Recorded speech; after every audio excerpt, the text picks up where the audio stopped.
Hi, good morning, everyone. Welcome to the Football Takeover.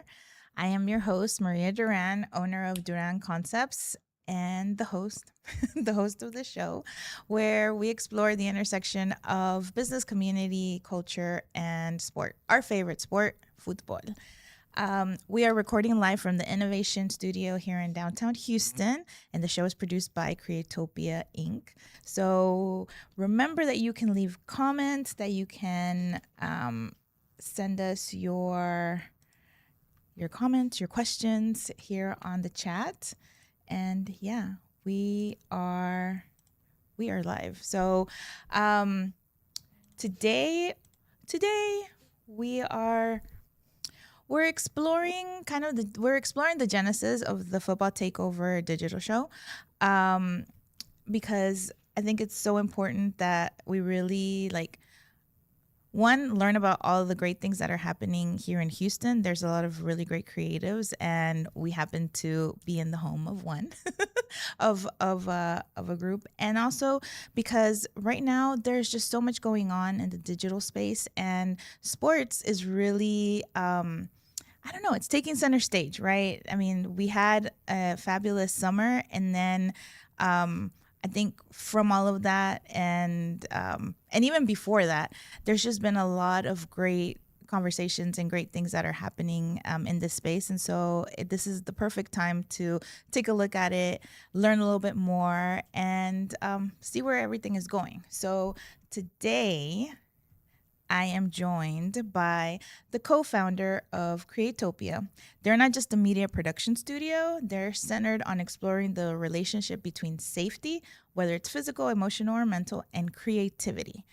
And one of the really great things is she's had a decade of experience as a mental health practitioner. And so that has really kind of, been, I would say, like a big piece of this and navigating safety and experience in many ways. And so now it's this wonderful studio opportunity business that is just garnering just a lot of attention. And so we want to learn more about it. So Roselia, welcome to the show. Yay! Thank you for having me. No, thank you. Thank you for one of all you guys opening, your doors to us and this show. And then also for today, being here and sharing a little bit more about, what Creatopia is and just kind of where things are going, because I think that there's a lot of really great things happening here. So yeah, thank you. Thank you and Benjamin. You guys do not see him. He's behind. He's in the B rolls. Yeah. Well, the back of his head mostly. No, but this is such a great team, and you guys have an awesome studio. So we just want to learn. We want to learn more. I mean, tell us more about what Creatopia is. I love the name, by the way. Thank you. So we are, like you said, we're part media hub. There's 5 different layers to what we're doing and what we're putting together. And I just love this conversation, and I love the alignment with everything recently because we've been talking to some people that like the perception that we've been giving is that we're just a media hub and like a space for production. Mm-hmm. But we also will have we have like 5 different layers to what we are.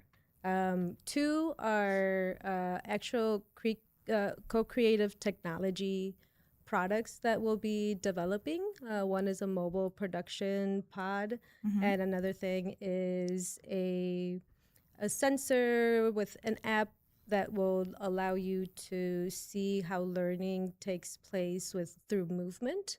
And that's all I can say about that right now because it's still in the very early stages of development. But that's essentially what we want to be able to capture.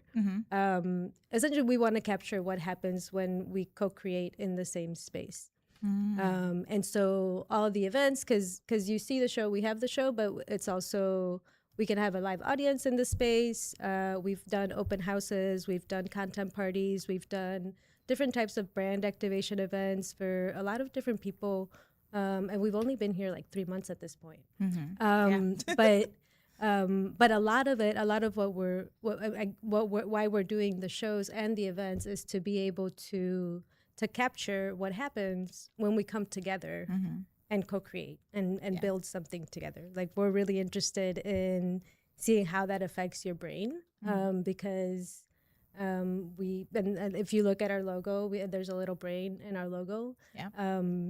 Because what we're looking to do is restore brain development and restore prefrontal cortex like restoration. Or it's prefrontal cortex restoration through culture and music and events and media and research. So I know it's like a lot of different things, and I need to get better at pitching it. No, But that's perfect. so we have the three layers are the media and distribution, a layer for the portable production studio, a layer for the other tech that we're building, because that's more centered on events and actual movement and capturing what happens in movement. And then the experiences, which are the activation events, and the different events that we have here. And then a think tank is essentially what we want to really build out in the space and have it be a space where every conversation is like qualitative research. Wow. So that we can actually like publish, Yeah. right? Like I'm sure there's so much that you can publish in the community development that you've been doing in terms of what actually needs to happen in a community to create change and get the community involved and get the community activated. Yeah. Like there's a lot of research that you could do. So that's big picture what we want to capture, and at some point we want to have publications and advocacy. But the big picture is for all of that research to be able to advocate for things that are affecting the community. Wow, that is so interesting because as you're mentioning all of this, I really think about how your experience, as a mental health practitioner is really playing into all of this, right? Not only from what everything from on the research side, but then now also thinking big picture, publication, all of that, because it's so important. Like, yes, being able to gather data, but then, what are you doing in order to get it out there and like move the dial, right, on stuff. So that's really interesting. Tell us a little bit more about that. So I'll tell you how the name came up. It was actually during Harvey. I was out with some friends close to Austin, and we were stranded because we had gone out there for the weekend, but then we couldn't get back because Harvey hit. So we were like stranded out there. But we were there, and we were just like brainstorming and dreaming and kind of like envisioning if we could do anything, what could we do? And that's when the name actually came up, Creatopia,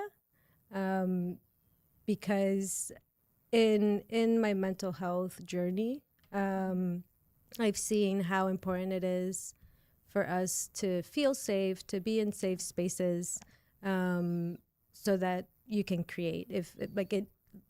Your brain, if your brain is in fight or flight, if you're ever stressed, if you're in danger, you can't think creatively. You can't have original thought. And so that really stuck to me when I learned that, and when I started seeing that in the clients that I had, and then just started noticing it more in like social dynamics or social groups and how that shows up differently in different spaces, and what people do when they don't feel safe, right? Like a lot of the time you shut down, you hide, you can't express. Yeah. And so it really stuck with me. And then I got my master's in social work, and I went down the rabbit hole of human trafficking because I have a daughter and she's 13. And ever since I moved to Houston, I was like, what am I actually going to do to protect her? Yeah.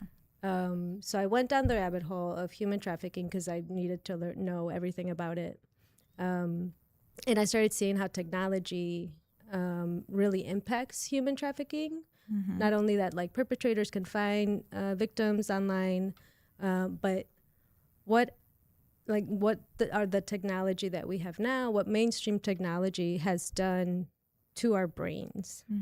If so, I say this a lot, and I love how my daughter, whenever I talk about the prefrontal cortex, she rolls her eyes because she's like, "Oh my god, you're talking about the prefrontal cortex again." I'm like, but it's important because if you're sexualized before the prefrontal cortex develops, and that's like teenage years when it starts developing, and being sexualized can be you see something or something happens, then the prefrontal cortex actually decays and it doesn't develop as it should. Oh wow. And so you think of TikTok, you think of like any sort of movie, any sort, like even like Disney channel episode, like shows and things like that. Things that you're like, this is a kid's show, but it's still sexualized. So if that happens, that's your prefrontal cortex, and your prefrontal cortex is your emotional regulation, your ability to set goals, your ability to make decisions, your personality. Like it's your identity. It's who you are. Wow. And so knowing that, we were figuring out because at first I thought that I was going to be building like an AI companion robot for kids. Is really what I thought I was going to be building first, because I've always loved working with kids. I've always known that I would continue to work with them in some way or another.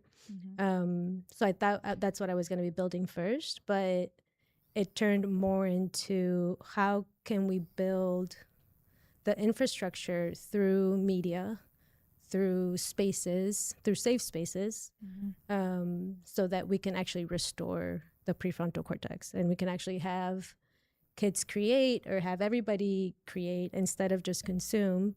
And in that way, my theory is that we can heal the prefrontal cortex because neuroplasticity exists.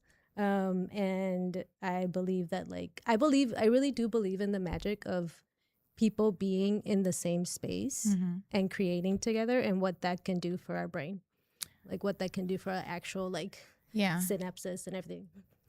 There's so many parallels to the sport, right? And how like it's bringing people together, it's being creative, because when you're on the field, like, you have to play creatively. So everything that you're saying right now, I'm like, oh my goodness, movement, and being outside, being in the sun, being around, just the fact that you're around people moving. And you're like, you feel safe, right? Because even though like you push each other or whatever, like you still feel safe on the field to play. Yeah, because you're also, it's really about, the organizers or the coaches to build the safe space where, yes, you can be competitive, but you still know that you're among peers, and there's that respect. This is so interesting.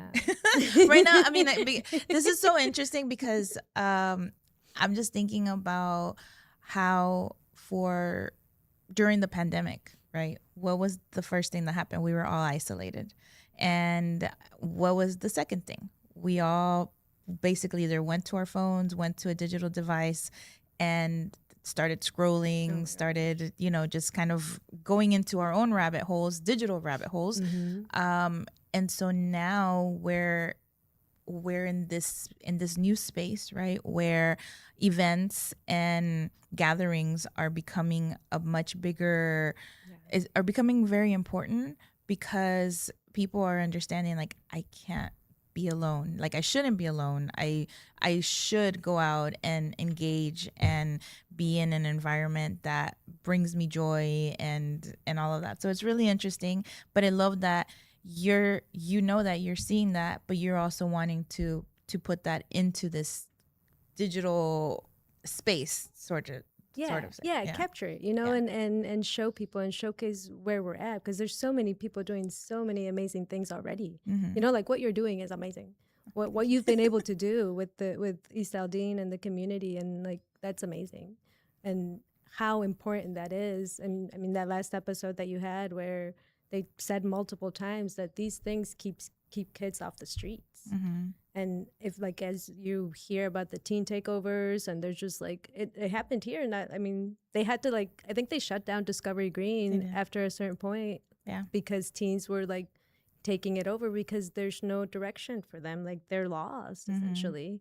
Yeah. And I mean, I geek out about the brain and brain development, and just what happens to your brain when you're around other people. Like you could just, with mirror neurons, it's just, you can just see what's happening like on a movie or something, and your body actually thinks that you're doing that. So just like little things like that I'm like, these are like basic things of being human. Yeah.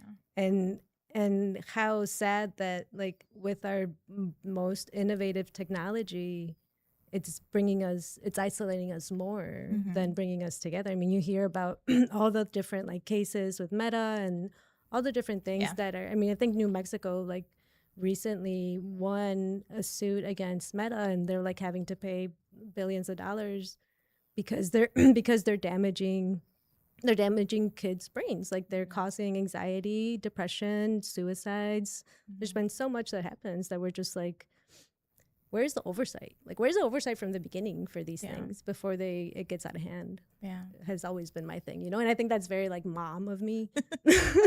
Like, who is anybody paying attention to? Like, did anybody think this through? But I guess not, because if we don't have a prefrontal cortex collectively, then we're not really thinking ahead, and we're not really like paying attention to how these innovations can harm us.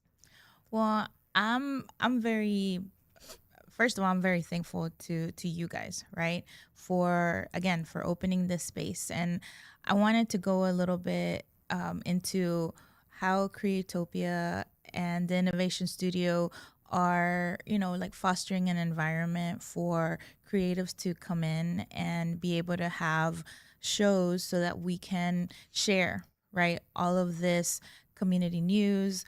I thought it was really interesting and fun how there's multiple sports related shows, on the platform and that are being produced here. And, like how did all of that come about? Because I mean, I know we just hosted World Cup, and obviously that, I think, opened up a lot of opportunities.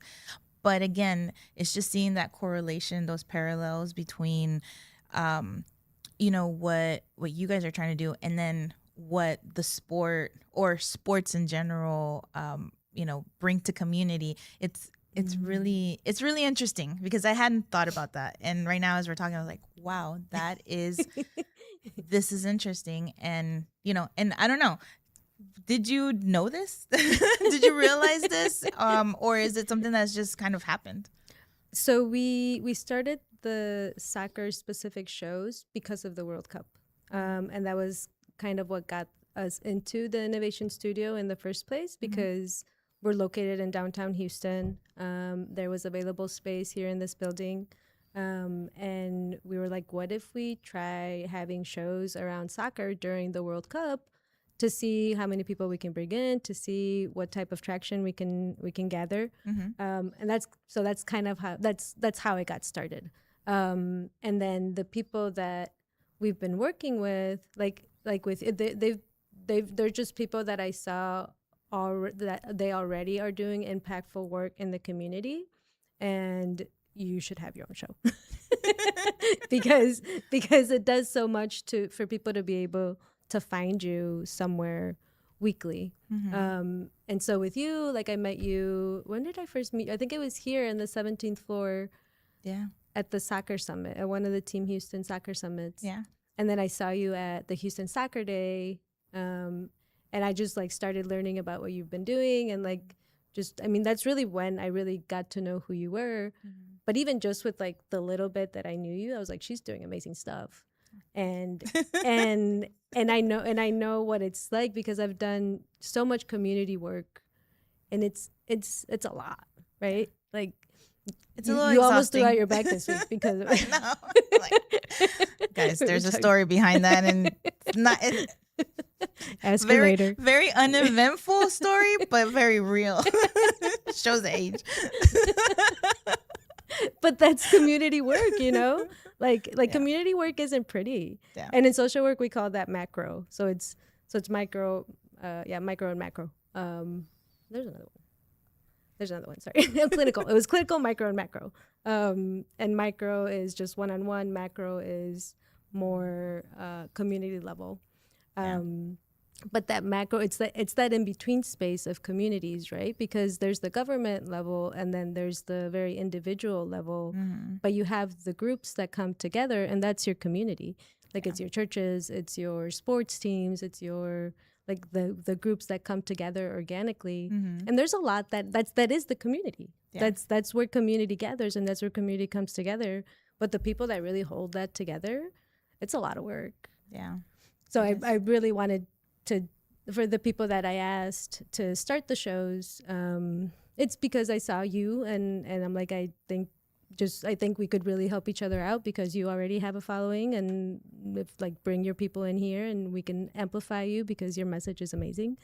And just have it be all part of the ecosystem and everything that we're growing. Because I mean, that for me, that is sustainability, right? And I'm always thinking of sustainability from the beginning. How do we keep what we're doing going? And if you already have the community invested and the community committed, that is how you keep things going, when the community themselves want things to happen.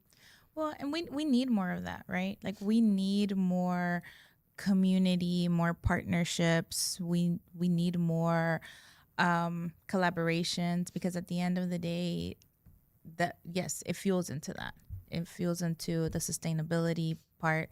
And it was very interesting on my end, because I would say at the beginning of the year, somebody had reached out, a friend who we did a podcast years ago around business, had reached out and was like, hey, what if we do this again? And I was like, let me see, I have a lot going on at that time. And so it had kind of stayed in the back of my mind. So when we had the conversation, I was like, whoa.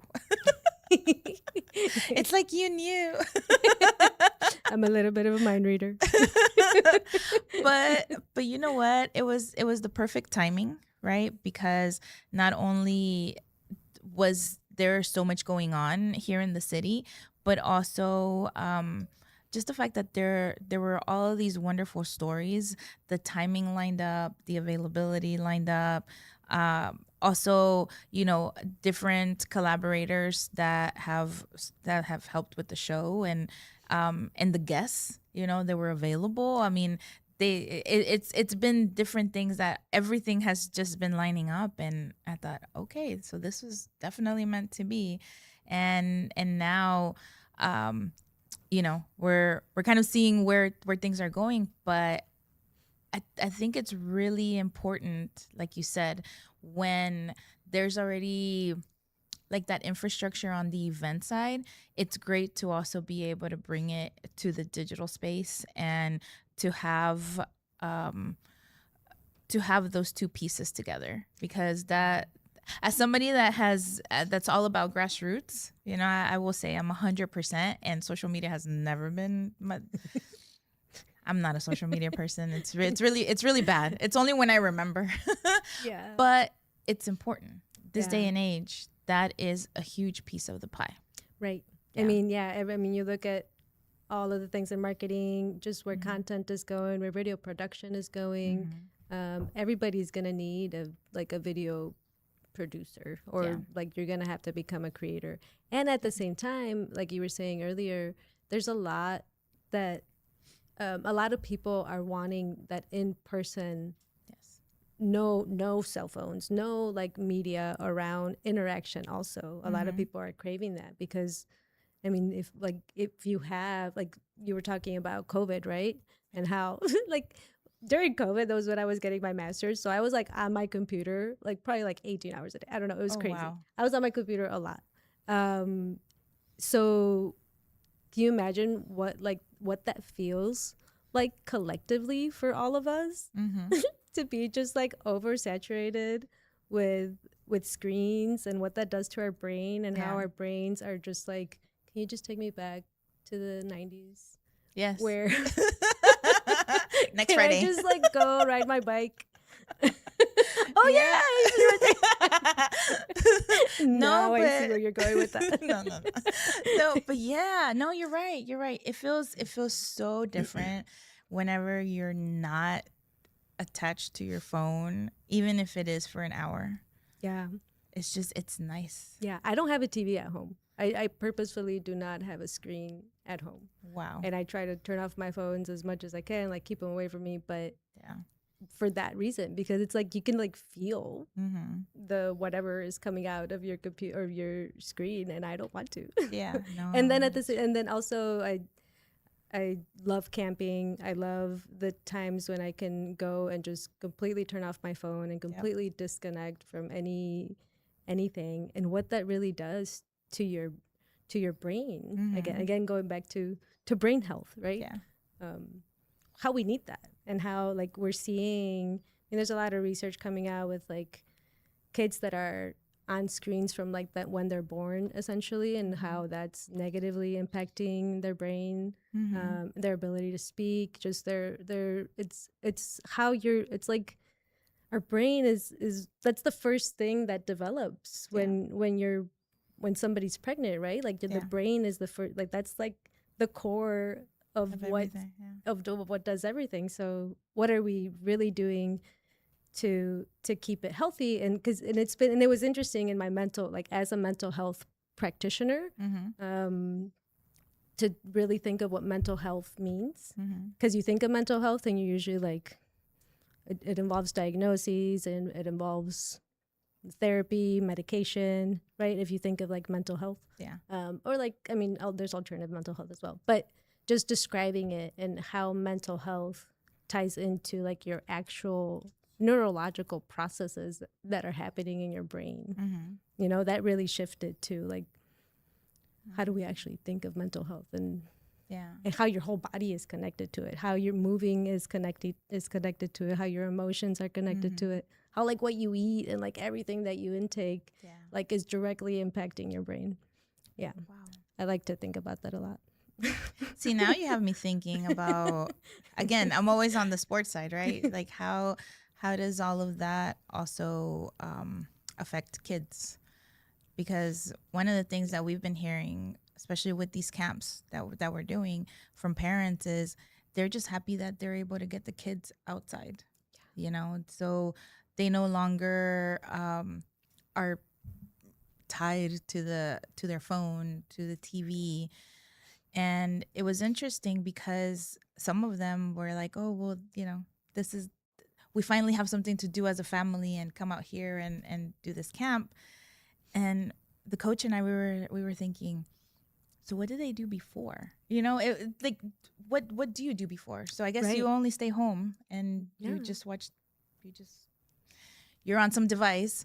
But now there's this opportunity for all of them to get some sun, to go out, to play. So yeah, I need to look into that research, because that's definitely something very interesting. I mean, that's something we could start capturing here. Yeah, yeah, exactly. It's part of the think tank. Yeah, like actually, I mean, you could lay out your whole, like whatever it is you want to look into, right? Whatever it is you want to research, and then just start asking questions, start gathering like the qualitative research. Yeah. To see what it is. It's funny, that takes me back to my undergrad, because that's what we were doing. It was a research project called Community Funds of Knowledge, and we would go into, this was in Illinois, at UIUC, but we would go into the community and ask them like to look at their community and see the resources that already exist that they might be overlooking. So community funds of knowledge. So like the whole concept was, there's already so much that the community offers each other, and that's already present, and they've already like got each other in so many ways that like not having a community, like you don't. And so like just waking people up to that fact that just because you are part of a community, look at all of the resources and all of the things that you already have access to. Yeah, Yeah. that's true. And I think that's just like really just in my work and in everything that I've done just really impacted how I've seen things. So yeah. Yeah. Well, and then you guys are bringing it here to Creatopia as well, because aside from the soccer shows and stuff, I mean, you do have very resourceful type of programming.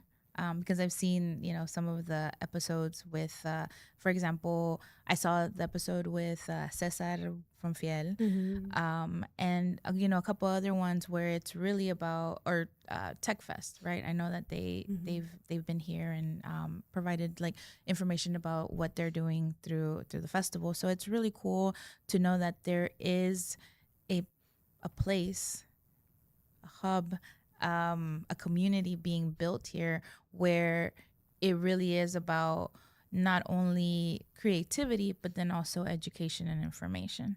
Yeah. And investment Yeah. and business and workforce development are like our big things. And how can we build the ecosystem so that anybody that already has a business, that wants to start a business, that maybe had a business and like in some other country or whatever, how can we create that ecosystem to nurture that and grow that and see how that applies to the issues that are local to Houston. Yeah. That's a big thing that we really want to focus on. Like let's figure out the things that are really impacting Houston and who's already doing something about it and how we can build the ecosystem around the problems that are here and get local just local leaders to invest in it and to pay attention, Right. because there's people already doing the work, and how can we give them just like a little bit of funds or a little bit of education or whatever it is to really help them scale what they're doing, because what you're doing for the kids is huge. Again, like I'll keep saying that because because like you guys are keeping kids off the street. Like you don't know who you're really helping by providing a safe space for them to go play. And how do we scale that, right? Yeah. Like how do we, if you were like, you probably might not have thought that you could even turn that into like an investable thing, right? Right. But that's what we want to do, to be able to grow that, because it does matter, and our future and our children matter, and we care about our children. So what is the direction or what's ahead for Creatopia? Ooh, so much. But for this year, we're establishing just the foundation here in Houston, in the innovation studio, really solidifying our team, solidifying our platforms, our infrastructure, to make sure that we can grow everything, and just be able to capture as many founders here in Houston first as the innovation studio, and define how we can really connect from the city level, even from Austin. Like how can we get to Austin with like advocacy, connect to our local Houston city leaders, connect through our businesses, connect to the communities and the schools. So really building out that pipeline of how we connect everybody and bring everything together. That'll be our first year. And then we want to scale and go to other cities and then go all over the world. Awesome. I love that. I love that. So yes. we need to have you guys out in East Aldine. Yes, please. That would be very, very fun. Yeah. No, so I love this conversation because, again, we really want to look at the intersection of business, community, culture, and sport. And I mean, you guys are there. You guys are really touching all of those different areas and providing a platform for all of us. And so, just really want to thank you and Benjamin for this, because it's definitely it's been fun, but it also, for me, it has been it's opened my eyes to some things, because like I said, the social media has never really been I've never been big on it, but this platform has has just shown me, what we can do, and there's a lot more to do. So Yeah. yeah, so it's really opened my eyes to that. I want to hear a little bit about your process in bringing the show together. I know we kind of talked about it a little bit of how it can be like kind of personal development Hmm. on steroids, or just like a way that because you're processing a lot as you're putting the show together. I don't know how Yeah. whatever you want to share around that. I'm curious. Well, so actually, the football takeover name started from a concept that I have of bringing community together through the sport, right? And so we've put together these clinics. We started back in 2018. Pandemic hit and kind of messed up a couple of things, but then we restarted them last year, and that idea is to kind of take the football takeover to different places, right? And so when this opportunity came, it was it was one of those moments where it was like, oh wait, that's another place to take it. So and so that's how the name came to be, right? It was something that was already there, and we were kind of Duran Concepts had already started and is moving with it, but now it's we're able to take it to the digital space, and so specifically to the show, one of the really big things has always been giving voice to those that are in the trenches, but maybe don't get the opportunity to share their stories, right? And so I've been very, very privileged and lucky that just working with so many different people in the soccer space that that I know a lot of stories, and I know a lot of individuals who just who are doing amazing things and who have a lot to say, and this was the perfect platform for that, right? And so I think the first what was it, the first five guests, first six guests were really about those kind of going with the World Cup theme. It was really about, hey, who is involved in World Cup that maybe we don't know about, because yes, there's amazing sports executives and professionals that were putting the event together, but there's also a lot of other individuals who have very specific and key pieces in it that I thought, man, we need to hear their stories, right? So that's where you had Katie, where we had Kari, DJ Kari Beats. We also had Eddie, and so it was really cool to know how they've been part of this football ecosystem here in Houston, and now we're taking such a big piece into World Cup, and so now post World Cup, it's taking a look back at what is it that we want to accomplish, what at the end of the day, right, what do we all want? And the answer is to really grow the sport. And so the first place to grow the sport is going back to youth. So that's why the focus has been for these last two episodes has been that youth aspect and learning about the programs that are out there, how those came to be, what programs are out there, who are the individuals behind this. And I think as we continue to tell that story of building football soccer here in Houston and across the country, there's a lot more people that are playing very key roles in that in different spaces that we don't even know, right? Because there's still a lot of people that are that have their own facilities. So I know that will be coming up, Yay. right? Owners of these soccer venues and stuff, and I don't know. There's just a lot of stories, and we want to really use this space to do that. And so, again, we're just excited that we have a platform now, that we have a space, and that we can bring everybody into it, and just continue to grow and to tell these stories that not everybody really knows about, but on a daily basis, you somehow are touched by that, right? I mean, if you have a kid that is playing youth sports, there's a possibility you have run into either Coach Javier or Coach William, right? And so it's one of those things that this I think that Houston, even though it's a big city, it's a small town. Yeah. We all know each I other, know. and at the end of the day, yeah, there's a lot of stories to tell, and I think this is the perfect place to do it. It's so true. I love how both storytelling and soccer like just can never die.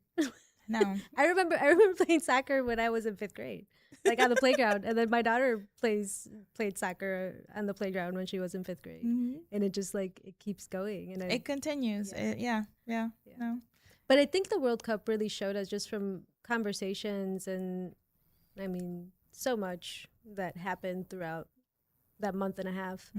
yeah, It went by so fast. it did. But something that I noticed was how different soccer is introduced into the community in the US besides like any other country in the world. Yeah.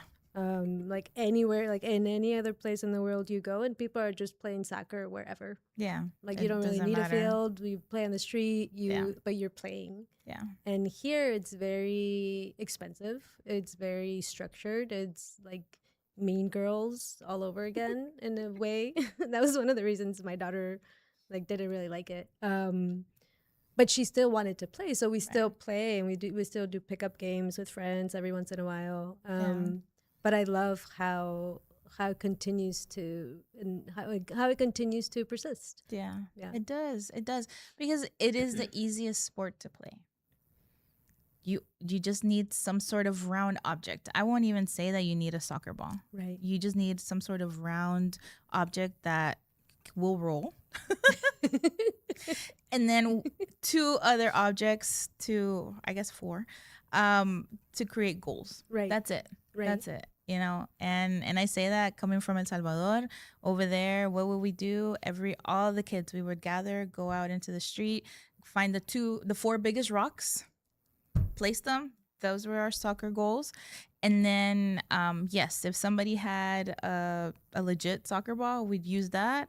Or you go to the corner store and they have like these hard plastic ball, like, yeah, they're not. The first moment, I want to see a picture. The first moment that one of the kids like kicks it really hard, I mean, it like you punch it. Oh, okay. So it was one of those things where you kind of have to find whatever is round and rolls. But you just made it fun, and everybody would do it. I think here one of the really hard things is because not everybody truly understands the culture of it. You don't have you can't just create a space anywhere, right? And so, for example, like if you're in a neighborhood and then you have HOAs and you have all these rules, it's not like you can really just gather everybody and be like, yeah, let's play in the street or even whoever's front yard, because then there's rules. Right. Same thing with a parking lot or whatever. Although I will say one of my fondest memories was whenever I would get out of the office and go down St. Emmanuel. And so across, it's kind of like catty corner from Kim Son. There's like this huge, there was this huge parking lot. And if I had, maybe it was like, I think it was maybe like 5 p.m., I don't know. It was a specific hour that I would leave.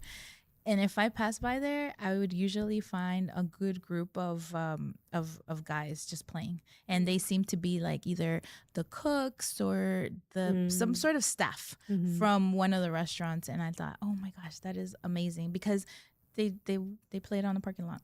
Yeah, and sun shining down on them, but they were playing. Yeah. So yeah, I think that's one of the big differences, that there's so many rules here that it's really hard to just kind of claim a space and say, you know what, we're going to play here. Right. So those that are creating those spaces, I think are very important people to celebrate. And yeah, so we're going to have more stories. We're going to have more guests. I remember come that was through. the one thing that you mentioned at the panel, that you're like, I know, you know, all the OGs and of football here in Houston and all of those stories that come with that, you Yeah. know. And I want to hear them. Like, I love stories. I love storytelling.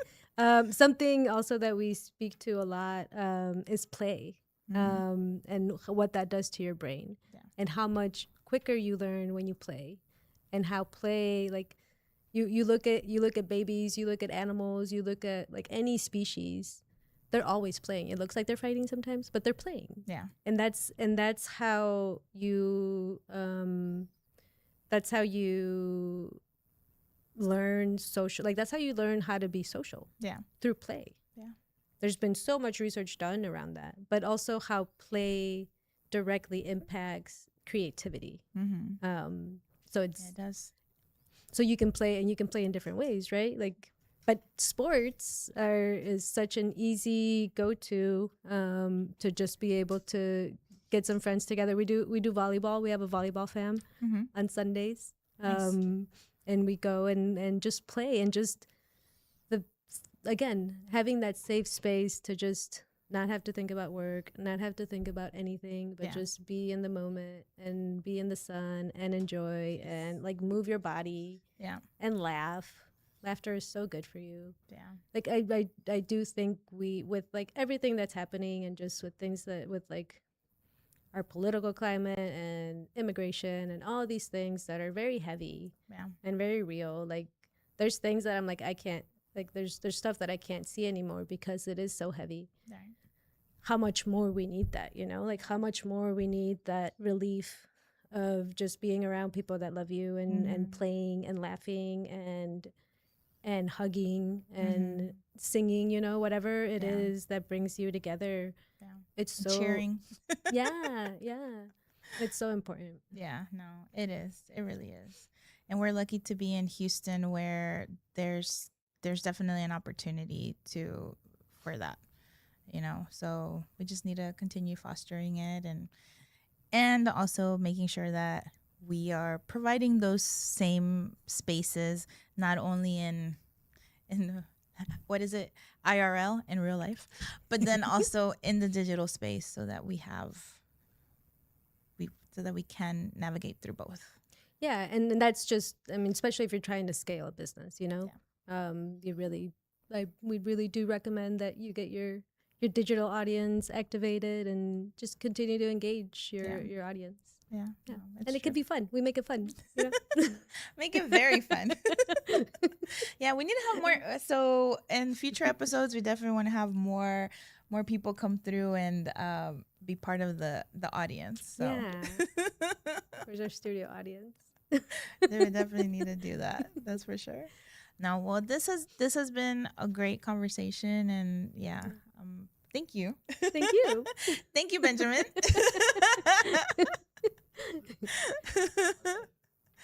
No, this has been really, really fun.